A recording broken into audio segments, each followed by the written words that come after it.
Осы 10 періштені міндетті түрде білуіміз керек. Біріншісі Жебірейіл періште, ең ұлы, ең үлкен періште.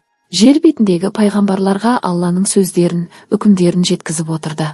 Соңғы рет Мұхаммед пайғамбарымызға келді. Қасиетті Құранды алып келді. Екіншісі Микаил періште. Жер бетіндегі бұлт әкелу, жаңбыр жаудыру секілді табиғи құбылыстарға жауапты. Үшінші Исрафил періште. Ақыр заманның орнауына жауапты. Қиямет сәті туғанда алып кернейге үрлейді. Сол кезде барлық тірі жан өледі. Екінші рет үрлегенде барлық адам қабірлерден тіріліп шығып, махшар алаңына жиналады. Төртінші өлім періштесі. Оған барлық адамның жанын алу міндеті жүктелген. Бесінші құрметті жазушылар.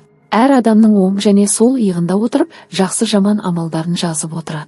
Алтыншы Мункар мен Накир. Бұл екі періште қабірге кірген әрбір адамды сынақтан өткізіп жауап алады. Жетінші Ридуан, жәннат періштелерінің басшысы.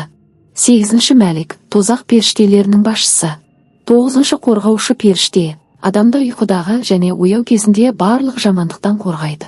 Періштесі қақты деп осы періштені айтамыз. Оныншы іштегі сәбиге жіберілетін періште. Анасының ішіндегі балаға 4 ай толғанда Алла тағала оған бір періште жіберіп жан үрлетеді. Сосын оған нәрестенің ризығын, амалын, өмір жасын, түбі бақытты, не бақытсыз болатынын жазғызады.